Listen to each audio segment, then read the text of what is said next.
Oui, c'est l'heure de cuisiner une bonne petite purée maison avec du beurre, demi-sel et un peu de noix de muscade.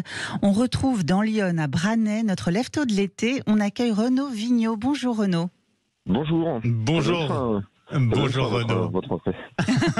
C'est avec plaisir qu'on vous reçoit ce matin sur Sud Radio. C'est vrai, quand on parle de pommes de terre, ça met en appétit dès tout le le monde aime matin. ça. Forcément, comment ça va de votre côté, Renaud? Ça va très bien, impeccable, de bon matin, en forme. Oui, il faut de toute façon. Alors vous, votre particularité tout de même, parce que il faut le dire, c'est on va dire une situation un peu particulière en ce moment, en contexte particulier pour le marché de la pomme de terre. Les prix sont en augmentation assez nette ces derniers mois.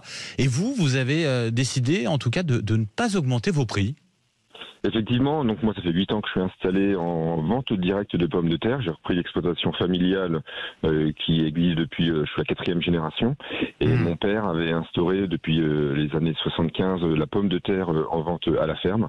Du coup j'ai continué et je garde ma clientèle, mes quelques restos et effectivement j'essaye de ne pas trop augmenter ou voire de pas augmenter. On a une gamme de tarifs et parce que je peux me le permettre aussi. Parce que vous avez notamment, c'est un peu de la famille aussi qui vous aide. Tout à fait. Au quotidien. J'ai pas de salariés. J'ai de la famille. Il y a beaucoup de familles, donc des cousins, des oncles, des tantes qui viennent, mon oncle et ma tante qui viennent beaucoup m'aider. Et du coup, effectivement, on s'arrange pour l'entraide. Ouais. Et ça ne vous empêche pas tout de même de travailler avec une grande surface, c'est ça? C'est ça, je vends une grande surface depuis maintenant 3-4 ans, Ouais. où on s'est mis d'accord, j'en ai essayé plusieurs, et en fait c'est la seule qui a accepté les contraintes du producteur, c'est-à-dire qu'en fait d'une année sur l'autre, et notamment cette année vous expliquez que les prix vont augmenter parce qu'on va être dans une très mauvaise année de pommes de terre, donc peu de quantité, et du coup voilà, c'est une grande surface qui accepte, qui comprend que des fois la pomme de terre elle n'est pas aussi grosse qu'on voudrait, ou aussi diversifiée, et en quantité notamment. Et c'est Donc, vous qui décidez un peu du prix à ce moment-là?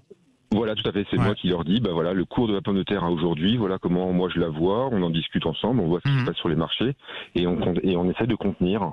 Voilà ce qui se passe, l'inflation, la déflation dans tous les sens. Moi, je suis contre descendre les prix. Je suis pas très d'accord de les monter quand c'est pas trop justifié non plus. Mais la pomme de terre il y a du travail derrière. Il y a beaucoup de main d'œuvre, il y a du matériel. Aujourd'hui, tout coûte cher et du coup, voilà, on est obligé en tant que producteur de pouvoir répercuter pour pouvoir continuer à vivre, notamment. Bien sûr. Vous avez commencé la récolte au début du mois dernier, je crois. Ça va se poursuivre jusqu'à la rentrée. Vous avez parlé d'une saison très compliquée. Pourquoi? Pour quelles raisons?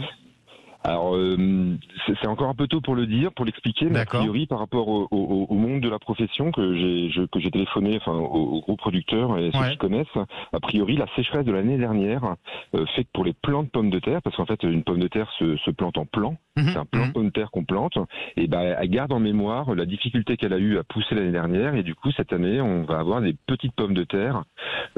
La qualité sera là, mais a priori, il n'y aura pas ni la quantité, ni la grosseur espérée. Ça garde en mémoire. C'est du vivant. On veut toujours tout comprendre, tout expliquer. Finalement, c'est du vivant, et le vivant, il garde en mémoire. L'année dernière, c'est une année très très très dure en termes de sécheresse. Cette année, c'était plus simple. J'ai pas dit plus facile, c'est plus simple. Mais du coup, voilà. A priori, c'est ce qu'il en passe parce qu'on a tout analysé avec les confrères, on a discuté pour savoir les méthodes de culture, l'irrigation et tout.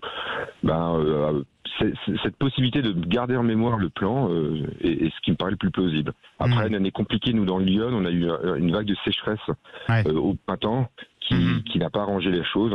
Voilà. À un moment où il y avait peut-être besoin justement d'eau sur cette période-là, j'imagine. Forcément. C'est ça. Ça joue. Parlons un petit peu de votre parcours, parce que vous avez un parcours assez atypique. Vous avez dit, c'est un métier qui se perpétue de génération en génération, 4e génération, si je me souviens bien, ce que vous nous avez dit à l'instant. Mais à l'origine, vous n'étiez pas parti sur ce métier-là en particulier, c'est ça? Non, voilà, donc je suis fils de paysan et j'ai fait un bac agricole pour faire un peu comme la famille, puis après je suis parti dans le commerce et le marketing, et puis dans les années 2000 avec la bulle internet, je suis parti dans le e-marketing, et après j'ai travaillé dans un groupe de presse pour le développement des sites internet, applications mobiles, et j'ai terminé ma carrière entre guillemets sur l'innovation, les projets d'innovation, et après s'est posé la question de reprendre la ferme ou la. C'est un métier qui vous intéressait à ce moment-là en tout cas? J'étais bien dans l'informatique, mais le côté, il fallait prendre une décision à l'instant T de se dire est-ce que ça reste dans la famille ou est-ce que ça part. Ça, c'est une grande question. Et c'était une grande question. Voilà, c'est une grande question. Je suis un peu parti en vacances, me poser la tête, et puis finalement, j'ai dit non, je peux pas. C'est pas un métier passion, mais c'est la passion de l'héritage plutôt. Voilà, de perpétuer finalement, oui, cette tradition familiale. Et c'est une question effectivement qui se pose beaucoup, encore plus ces dernières années, puisque on a beaucoup d'agriculteurs, de paysans qui partent à la retraite, et la question de la suite qui se pose. Beaucoup, il y a un exploitant sur 2 qui va partir à la retraite d'ici 5 à 10 ans. Les enfants ont pris les dispositions autrement. Il y a beaucoup de fermes qui vont s'ouvrir effectivement. Donc moi j'alerte effectivement l'ensemble de la population pour dire attention que ce soit pas des gros qui deviennent trop gros. Un petit peut devenir gros. Gros est très bien, je suis pas contre, mais il y a un moment attention aux fermes d'usines qui peuvent arriver parce qu'effectivement il y a un moment ça va être de la spéculation. Il faut pas rester dans les images d'adage, temps avec les quelques hectares et la charrue, et un cheval. On est beaucoup plus moderne, l'agriculture est très moderne, mais voilà, je pense que les jeunes doivent et peuvent s'installer. Il faut aider. Voilà, mais c'est bien l'État aide l'agriculture française. C'est hyper important. Enfin, c'est ce qu'on mange, c'est notre nourriture du quotidien. Enfin, la sécurité alimentaire passera par une agriculture forte. Et c'est capital. Voilà. C'est capital, bien sûr. Oui. Dernière question. Vous avez parlé de modernité au quotidien dans votre métier. Ça consiste en quoi? Vous avez des outils spéciaux pour vous aider justement sur cette culture de la pomme de terre? Pour la culture de la pomme de terre, moi non, parce que je suis trop petit, mais ça ferait trop coûteux. Et par contre, tout ce qui est engrais, par exemple, on localise l'engrais au GPS, c'est-à-dire qu'en fait, on sait d'une année sur l'autre les parties de la parcelle où elle est plus riche ou moins riche, et du coup, on met de l'engrais plus ou moins en fonction de la parcelle. Donc voilà, après dans les céréales, parce que je fais aussi de la céréale, voilà, là tout est en termes de GPS et qui nous dit au niveau du sol, au niveau du rendement quand on récolte, et du coup d'une année sur l'autre, on apporte de l'engrais là où il faut, plus spécifiquement à la parcelle. Après, l'automatisation de la météo, on a des capteurs météo, mais là on est plus réunis en groupe d'agriculteurs. On achète un capteur météo qui nous dit, vous aurez du vent, faut pas travailler, il y a trop d'humidité, il y a trop d'hygrométrie, etc. On a toutes ces aides, ce qu'on appelle les aides à la décision, qui nous permettent de mieux travailler, de pouvoir mieux planifier et d'être plus précis surtout. Renaud Vigneaud, un grand merci d'avoir été avec nous ce matin sur Sud Radio.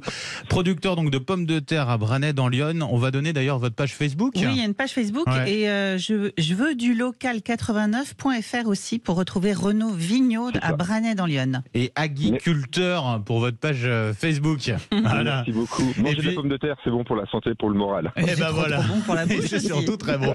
Merci.